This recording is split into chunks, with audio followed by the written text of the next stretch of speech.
ধরে দেখুন তো একটা ধরছি।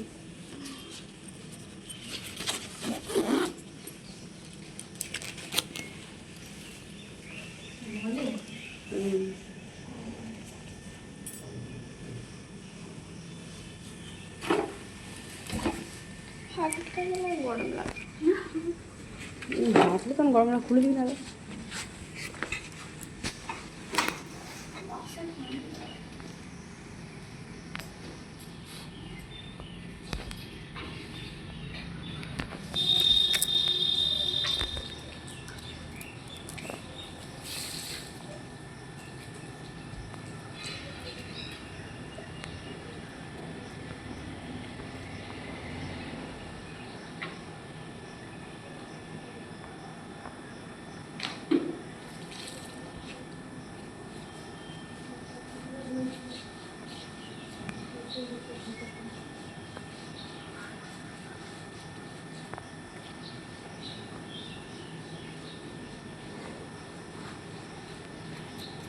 এই পাখি দুটো খুব বদমাশ আছে।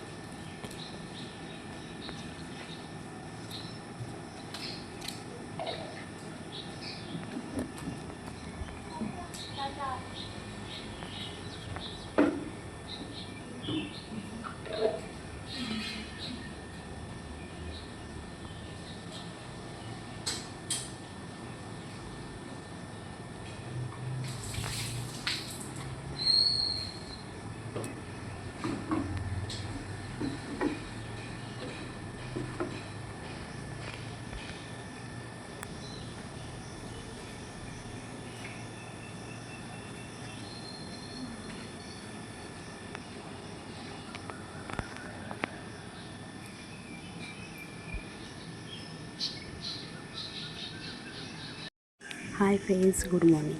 এখন বাজে সকাল 7:30 মেয়ে একটু মর্নিং ডিউটি যাচ্ছে। আর এদিকে দেখো, দেখো যাচ্ছে, সেই জায়গাটায় যাচ্ছে, একটু শেয়ার করলাম। তো সেটাই আর কি, ডেলি এখানে আমি দাঁড়িয়ে দেখি এই টাইমটা।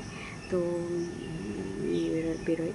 তো আজকে দেখো রোদ ওঠানি, ঝিমঝিম ঝিমঝিম হালকা হালকা করে ঘুরে ঘুরে ঘুরে ঘুরে সেই বৃষ্টি পড়ে না, সেরকম একটা হাওয়া বৃষ্টির মতন একটু বৃষ্টি হালকা হালকা হচ্ছে, ঝিরঝির করে পড়ছে।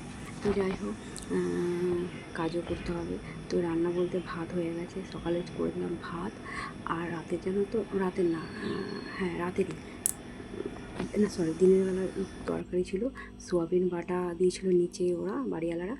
আর আমি করেছিলাম পটল ভাজা, এগুলো রেখে দিয়েছিলাম। ও যেহেতু রাতেরবেলা ভাত খায়নি, তো ওগুলোই ছিল, সেগুলো সকালে দিয়ে দিলাম। মেয়েকে বললাম যে তুই ওগুলো কী করবি, এগুলো কি রেখে দেবো, রাতে এসে খাবি? বললো না, আমাকে ভাত করে দাও আর ওগুলো দিয়ে দাও, আমি ওটা দিয়েই খাবো, সোয়াবিন বাটা। আর হলো একদিন তোমাদের রেসিপিটা শেয়ার করবো। তো যাই হোক, সোয়াবিন বাটা আর হলো পটল ভাজা, ওটা দিয়ে দিলাম। আর দেখো করে দিয়েছি চাউমিনটা বললাম যে দুপুরে খাবি আর ভাতটা খেয়ে নিবি, কেননা তরকারিটা তো রাতের, যদি নষ্ট হয়ে যায় তাহলে মেয়েটা খেতে পারবে না, তাই জন্য ওকে তাই বললাম। তো ওটাই ও নিয়ে গেল। আর আমার ঘরের কাজ তো দেখো মোটামুটি শুরু করে ফেলেছি, অনেকটাই কাজ এগিয়ে গেছে। গ্যাস ফ্যাস মুছে নিয়েছি। আর জানো তো, রুটি করলে এই চাউমিন বলো, ভাত বলো, আর ভাতে তো আমাদের প্রচণ্ড গ্যাস নোংরা হয়। আর রুটিতে তো হয়, কেননা আমার প্রেসার কুকারের ঢাকনাটা একটু লুজ, জানো তো, প্রচণ্ড মাঠটা পড়ে যায়। আর ভাত মানে যতক্ষণ হয় ততক্ষণ মাঠটা ধরো প্রথমে পড়ে, মানে জলটা বেরিয়ে যায়, তারপরে গিয়ে ভাতটা হওয়ার পরে আবার দিয়ে আস্তে আস্তে আস্তে ওইখানটা শুকিয়ে যায়, কেমন একটা পুড়ে যায়। তো ওই জন্য গ্যাস মুছতেই হয় আমাকে, পুরো তুলে খুলে আমাকে মুছতে হয় নিচ থেকে, জলটা যেহেতু নিচে চলে যায়। তো প্রেসার কুকারটা চেঞ্জ করবো ভাবছি, ঢাকনাটা যেন 2 বার চেঞ্জ করলাম, তাও জানি না কেন প্রেসার কুকারটা নিয়ে খুব প্রবলেম ফেস করলাম। তো যাই হোক, ওটা আমি ভাবছি যে চেঞ্জ করে দেবো। নতুন একটা আছে, সেটা করবো, কিন্তু এই নতুন জিনিসের মায়া, যে না থাক, যেদিন যতদিন হচ্ছে হোক। আর ওটা আমাকে দিয়েছিল আমার মা। তো সেই জন্য ভাবলাম যে যতদিন ব্যবহার করা যায়, বাবা মায়ের স্মৃতি, তো যাই হোক, ওগুলো একটা আলাদা জিনিস। তো যেহেতু ভালোবেসে দিয়েছিল, তো ভাবলাম যে যতদিন ইউজ করা যায় ততদিনই ইউজ করি। তো জিনিসটা এখনও পর্যন্ত ভালোই আছে। বাবা জানো তো, ওটা বাবা লটারিতে পেয়েছিল প্রেসার কুকারটা। একটা মায়ের কাছে দুটোই মায়ের ছিল। তো যখন আমরা এখানে এসে সংসার করি, তখন মা আমাকে একটা দিয়েছিল, বাবা লটারিতে পাওয়া। তো বাবা আগে খুব লটারি কাটতো জিনিসপত্র পাওয়ার। আগে দেখবে ওরকম করে সবার একটা শখ ছিল। এখন দেখবে দোকান, বাসনের দোকান বা এর দোকানে আমি যেমনি একটা করি, কার্ড করে করেছি যে জিনিসপত্র নেওয়ার, সেরকম একটা আলাদা জিনিস ছিল। তখনও আর আলাদা লটারি ছিল। তো আবার লটারির মধ্যে এটা ওটা বাঁধতো। তো যাই হোক, তখন ছোটোবেলায় বাবা ওটা দেখেছিলাম যে 2টো প্রেসার কুকার পেয়েছিলো দুবারে। তো ওই মা একটা ইউজ করতো, সেটাই আমাকে দিয়ে দিয়েছিলো। আর একটু বড়ো ছিল, সেটা মার ঘরে ছিল, ওটা মা ইউজ করতো। তো দেখো, অনেক বলতে বলতে অনেক কথা বলতে বলতে না হারিয়ে যায়। কী কাজ করছে তোমার সঙ্গে সেটা না কথা বলে আমি মনে অন্য কথা বলছি। যাই হোক চলো, দেখো চা বসিয়ে দিয়েছি আর ঘরদোর পরিষ্কার করে নিয়েছি। বিছনা তুলে বিছানাটা তোলা হয়নি, বিছানাটা তুলবো। ঘরে অনেক কাজই আছে, সকাল থেকে ধরো কাজের তো শেষ নেই। আর চা বসিয়েছি, আমি চা বাতাসা দিয়ে খাই। আর হলো তোমার সকালে উঠে একটু দারচিনি দিয়ে দিই চায়ের মধ্যে। তো ভালোই লাগে বেশ খেতে। আর এটা অভ্যাস হয়ে গেছে, কিন্তু শরীরের পক্ষে খুব ভালো, জানো তো, ফ্যাটটা অনেকটা কমায়। তো যাই হোক, এটা আমার ধারণা, যায় না, এটা একজনের কাছে শুনেই আমি করেছি, কিন্তু অনেকটা উপকারও পেয়েছি। তো দেখো জলও আনলাম নিচে, এটা খাওয়ার জল, মানে রান্না করি আর খাই এই জলটা। আর ফিল্টারে ঢেলে দিই, ফিল্টার করে নিয়ে এটা আমরা সবসময়তেই খাই। তো এই আর কি। আর তো এই দেখো সিঁড়িতে একটু হালকা হালকা জল পড়ছে, সেটাই মুছছি। কেননা ধরো এটা তো আমার রেন্টের ঘর, আরও একজন আগে আছেন, উনি যদি কেউ পড়ে পা স্লিপ করে যায় তাহলে তো সেই দোষটা, সেই অপরাধ বোধটা তো নিজেরই হবে বলো। তো যার জন্য একটু মুছেও দিলাম, যেন কারোর কোনো অসুবিধা না হয়। নিজের তো নয়, যাই হোক পরে করবো, যা হচ্ছে হোক। সেটা তো নয় বলো, একজনকে তো আমাকে ভুল হলে তার জমা খরচ দিতে হবে, সেটা একটা আফসোস আমার হবে।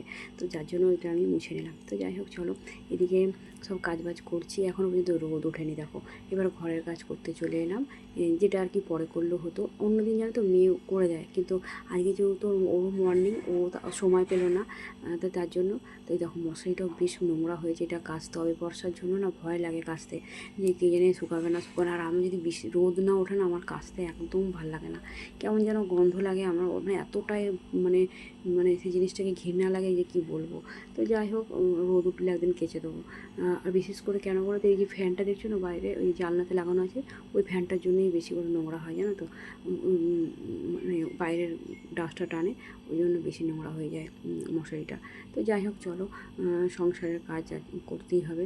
আজকে যেহেতু বৃহস্পতিবার, তো যাই হোক চলো, বিছানাটা তুলে নিচ্ছি। তো দেখবে বিছানাটা তুলে নিলেও মনে হয় যেন ঘরটা অনেক কাজ হয়ে গেছে, ঝাড় দেওয়া হয়ে গেছে। সকালে ফার্স্ট উঠে ঝাড় দিয়েছি, বাথরুমের কাজ, ঠাকুরের কাজ, মোটামুটি টুকটাক কাজ করে নিয়েছি। তো সেই আর কি। তো এবারে দেখো বিছানাটাও তুলে নিচ্ছি। বিছানাটা তুলে দিলে একটু বেশি মনটা যেন ভালো লাগে, ঘরটা যেন খুব পরিষ্কার টিপটপ লাগে। তো মনে হয় যেন অর্ধেক কাজও হয়ে গেছে, তো সেটাই করছি।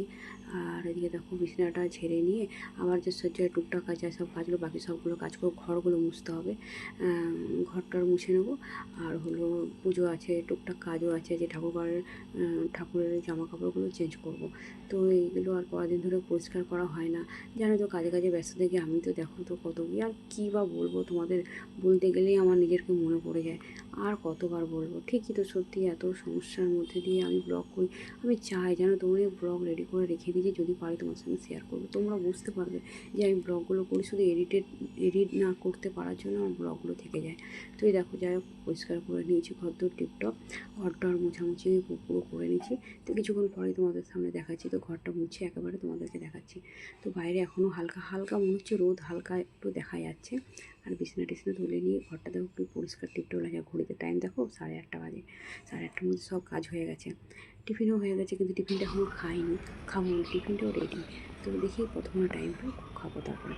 আর এদিকে দেখো এখন রোদ উঠে, রোদ তবে হ্যাঁ হালকা হালকা লাগছে, রোদের ভাব, কিন্তু সেইভাবে সূর্যকে দেখা যায়নি, কিন্তু তাপ একটা উঠেছে, মনে হচ্ছে উঠবে। তো এরকমটাই হচ্ছে, কিন্তু জামা কাপড় শুকাচ্ছে না। তো রান্নাঘর পরিষ্কার, সব ঘর পরিষ্কার টিপটপ বেশ। আর হলো এবার খাবো চা। তো এই দেখো চা নিয়ে বসে গেছি।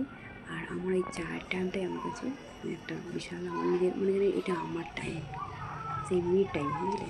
তো এই আর কি ব্যাপার। তো হালকা করে রোদ উঠেছে। তো এখন বসে চা খাবো। এই 9:30 বাজতে যাচ্ছে। তো এই সময় আমার সব কাজ কমপ্লিট হয়েছে, কিন্তু হ্যাঁ তরকারি করবো, তরকারিগুলো বাকি আছে, ওগুলো করবো। সেলাই করবো, আবার একটু বাবার দোকানে যাবো, দেখি যদি কাজের চাপ থাকে তবু যাবো না। তো এই দেখো ঠাকুরের বাসনগুলো ধুয়ে মেজে নিয়েছি। হ্যাঁ এবারে যাক, এবারে সব কিছু করে নিয়ে এবারে আমি নিজের কাজে বসে যাই। চলো, তোর সঙ্গে থাকো, ব্লগটা দেখতে থাকো।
তো 3টে শাড়ি অল্টার কাজ ছিল, তো সেগুলো করছি। সামনে বোতাম করে দিলাম, হুক ঘর করে দিলাম, যেহেতু ওখানে ছোটো বাচ্চা আছে তাই জন্য বললো যে সামনেটা কেটে হুক ঘর করে দাও। এই টুকটাক কাজ থাকে, কাস্টমার নানা রকমের কাস্টমার তো তাকে শুধুই নতুন কাজ করলে তো হয় না, নতুন পুরনো সব কিছু মিলিয়েই কাজ থাকে। তো সেই কাজ টুকটাক কাজগুলো করে না, এগুলো কবে থেকে দিয়েছে জানো তো, মানে কাজের প্রেশার এগুলো করাই হচ্ছে না। তো শুধু শুধু ওই কাজগুলোই করলে হবে, রান্না বান্না তো দেখতে হবে। তো কী রান্না করবো তরকারি সেটা নিয়েই ব্যস্ত হয়ে গেলাম। তো চলো প্যারালাল কাজটা, মানে প্যারালালভাবে না কাজ করলে না এভাবে হবে না, এগোতে পারবো না। তাই তো ওই কাজ করতে করতে আবার চলে এলাম এদিকে আমি তোমার সেলাই করতে করতে এই ডিমটা বসিয়ে দিলাম। তো ডিমটা অনেকক্ষণ বসিয়েছি, সেদ্ধ হয়ে গেছে, একটু নেড়ে ছেড়ে না দিলে, আর হাঁসের ডিম তো তাই জন্য আমি ওটা একটু নেড়ে ছেড়ে দিলাম, আর একটু সময়ও লাগে। তো এই 3টে নাইটি সেলাই করে নিচ্ছি, আর এগুলো কাজগুলো শেষ করে নেওয়ার পরে আবার আমি এই দেখো বললাম যে বোতাম সামনে কাটা হবে গোল গলার নাইটি, তো সেটাই কেটে দুটো পটি লাগিয়ে দিলাম, দুটো হাত মানে পটি লাগাতে দিয়েছি, আর দুটো মানে এমনি পুরো সেলাই করে দিয়েছে। তো এগুলোই আর কি করছি। তো একটা তার মধ্যে দিয়ে দিয়েছি আগের দিনে, আর এই 3টে বাকি আছে, 3টে করে দিয়ে দিলাম পাশের বাড়িতে। তো সেটা দিতে হতো, তাই জন্য ওদেরকে দিলাম। ওরা জানো তো এখানে থাকছে না, চলে যাচ্ছে, তো তার জন্য ওদের কাজটা আগে করে দিলাম। তো সেই জন্য তো ওরাও ওরা অন্য জায়গায় চলে যাচ্ছে। তো যাই হোক চলো, যাদের নিজেদের বাড়ি না থাকে না তাদের অনেক সমস্যা গো। এই জায়গা থেকে ওই জায়গা, ওই জায়গা থেকে সেই জায়গা করে করে বেড়াতে হয়। সত্যি কবে যে নিজের একটা স্থায়ী বাসস্থান হবে জানি না, আদৌ আছে কি না ভাগ্যে ভগবান জানে। যাই হোক, যেমনই ওরা ছোট্ট নিজের বলতে যেন সময়ে মানুষের যখন মানুষ ইচ্ছা হবে বলবে যে চলে যাও, তখন চলে যেতে হবে। এগুলো একটা খুব খারাপ লাগে, নিজের বাড়ি না থাকলে না খুব কষ্ট গো, সে বুঝি। তাই আর কি মানে ভাবলাম যে সত্যি ওই পাশের মানে যারা চলে গেছে ওদের সঙ্গে কথা বলছিলাম। তো ছোটো বাচ্চা আছে, ছোটো বাচ্চা নিয়ে সব কিছু অ্যারেঞ্জমেন্ট করা, এদিকে যাওয়া এদিকে যাওয়া, তো অ্যারেঞ্জ করে নিয়ে জিনিসপত্র ঢোকানো কত কষ্ট বলো। তো হ্যাঁ, ওই দেখো হুকগুলো লাগিয়ে নিয়ে তারপরে গিয়ে বাকি কাজগুলো করবো। তো এটা আর কি খারাপ লাগে, মানে ওরা যাচ্ছে আর নিজের কথাটা ভাবছি। মেয়ে যখন ছোটো ছিল আমার, তখন এ ঘর থেকে ও ঘর, এ ঘর থেকে ও ঘর চেঞ্জ করেছি, 2-3টে ঘর আমি চেঞ্জ করেছি। তো লাস্ট আমি একটা ঘরেই যেখানে ছিলাম সেখানে আমি 21 বছর মতন ছিলাম। তো এই আর কি ব্যাপার। তো এই ঘরটা নিয়েছি, দেখো পেছন দিকে বাঙ্কারটা একটা কাপড় দিয়ে ঢাকা দিতে হবে, বলো খুব বাজে লাগছে। তো সেটা আর কি দেওয়া হয়নি, তো দেবো। তো এদিকে বসে বেশ সেলাই করতেও সুবিধা হয়েছে, ঘরটার মধ্যে সব সেলাই জিনিসপত্র রাখা হয়। তো ওদিকে দেখো ডিমটা দেখে এলাম, মানে নামিয়ে দিয়ে আসলাম। আর হলো এদিকে দেখো একটা কুর্তি সেলাই করতে হবে, সেটাই কাটতে বসে গেছি। কাজ তো শেষ নেই বলো, কাজের ওপর কাজ, কাজের ওপর কাজ। যেহেতু আর্জেন্ট কাজটা বললাম যে পাশের বাড়ি চলে যাচ্ছে, তো ওকে কাজটা দিতেই হতো। তো সেই জন্য ওই কাজটা করে নিলাম আগে সকালে উঠে। আর এবারে বসে গেছি কুর্তিটা কাটিং করবো, সেলাই করবো, এইসব টুকটাক কাজ যা যা আছে সেগুলো সব করবো। তোমাদের সামনে বাকি ব্লগগুলো সবই শেয়ার করছি। তো চলো সঙ্গে থাকো, বসি কাজে একটু, তারপরে গিয়ে আবার দেখি কি কতটা এগোতে পারি।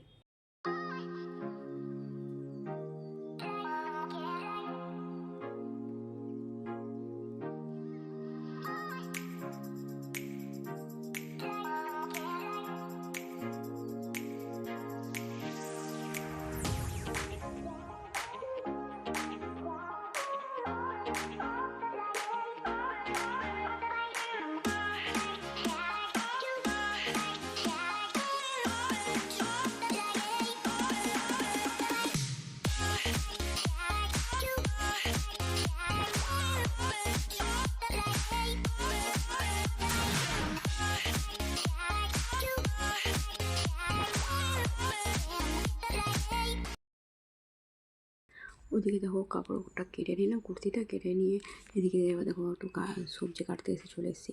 যে ডিমটা নামালাম, তারপরে ভাবছি যে না একটু আলু সেদ্ধ বসিয়ে দিই, আবার ভাত তো হয়ে গেছে। আর এই যে দেখো কাঁঠাল, একজন কাস্টমার দিয়েছিল কাঁঠাল, মানে ওই বাবার দোকানে দিয়ে গেছে। তো সেই জন্য ওইটাও ও হাজব্যান্ড নিয়ে এসেছিলো, নিয়ে এসে ও খেলো, আমিও খেলাম। মেয়ের জন্য রাখিনি গো, একটু নরম নরম জন্য, তাই জন্য মেয়ের জন্য রাখিনি। আর মেয়ে খুব একটা নরম নরম কাঁঠাল খেতে ভালোবাসে না, আমারও ভালো লাগে না। তো এই দেখো কুর্তিটা ভি গলাটা বেশ ভালো লাগে। আমি না ভি গলা কুর্তি এখনও পরিনি, একটা বানাবো দাঁড়াও। মানে ইচ্ছা করে বেশ, কাস্টমারেরও করেছি, নিজের জন্য আর করিনি। তো যাই হোক, এদিকে রান্নাবান্না সবজিগুলো কেটে নিলাম, রান্নাবান্নাও এদিকে চলছে। আর গিয়ে দেখো দিয়ে স্নান পুজো করে নিয়েছি। তো স্নান পুজো করে পুজো করতে এসেছি, তো পুজো করে নিয়ে দেখো আজকে সব ঠাকুরের জামা কাপড় সব চেঞ্জ করলাম। আমাবতী বেরোলো না, তো সেই জন্য একটু সব চেঞ্জ করতে হলো। তো চেঞ্জ করলাম, ভালো করে পরিষ্কার করে সব কেচে কুচে কাঁচা জিনিসগুলো আবার পেতে দিলাম। তো বেশ ভালো লাগছে দেখতে বলো আজকে। আর দেখো ফুল দিয়ে সাজিয়ে পুজো করলে মনে হয় যেন যে সত্যি একটা অন্যরকম অদ্ভুত ফিল হয়। তো সেটা বলে বোঝাতে পারবো না। তো বেশ ভালোই লাগছে। তো এইসব জিনিসগুলো অনেক ভালো লাগে, যেটা তোমাদের সঙ্গে একটু শেয়ারও করে দিলাম। দেখো ভালো জিনিসটা বলতেও যেমনি ভালো লাগে, তোমাদেরকে দেখাতেও তেমনি ভালো লাগে। তোমরা প্লিজ কমেন্ট করে বলো আজকে আমার ঠাকুর ঘরটা কেমন লাগছে। তো যাই হোক চলো।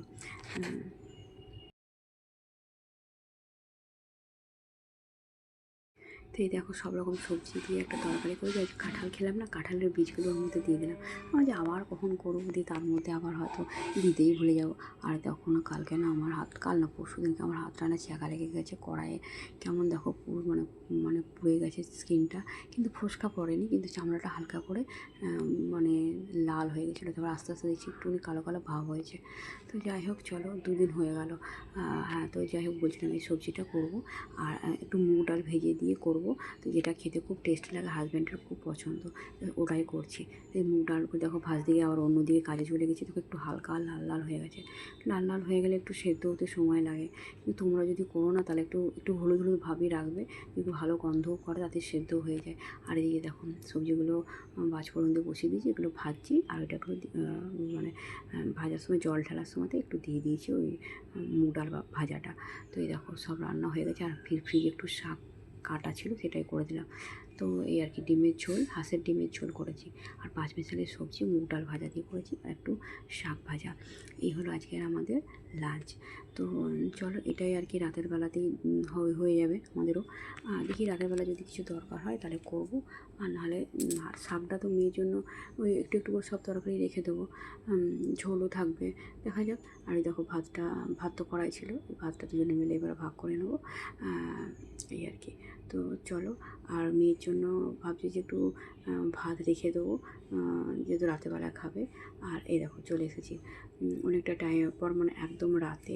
ভাবছি যে আরও ব্লগটা যদি সারাদিনের ব্লগ, হ্যাঁ কাজগুলো করছিলাম, মাঝখানে গেছিলাম জানো তো, ওই কুর্তিটা সেলাই করার পর না কাস্টমার বাড়ি গেছিলাম দিতে, তো অনেকটা সময় চলে গেছে। সেই জন্য আর ব্লগটা কিছু আর শুরু করিনি। আর রাতেরবেলা দুটো একটু ভেন্ডি আর আলু ভাজা করে নিয়েছিলাম, আর দেখো আম, আর এই দিয়ে খাওয়া হয়ে গেছিলো। আর ওর ভাত নিয়ে রেখে দিয়েছিলাম, জানি ওই তরকারিটা খেতে গেলে একটু ভাত লাগবে, তাই জন্য একটু ভাত রেখে দিয়েছিলাম। ও রাতেরবেলা ভাত খেতে চায় না, একটু ঠেলাঠেলি করছে। দেখো বাবা বলছে আমার থালাটা নিয়ে তুই ভাতগুলো আমাকে দে। যে না আমি ভাতগুলোই খাচ্ছি। এদিকে বলছে যে খাবো না, এদিকে আবার নিচ্ছেও না। এমনি করে জানো তো মেয়েটা। তো যাই হোক, ওকে সবজিগুলো কী দিয়ে খাবে বলো। তো যাই হোক চলো ব্লগটা শেষ করছি এখানে। ভালো লাগলে লাইক করুন, শেয়ার করে দিও, পাশে থেকো। চলো টাটা।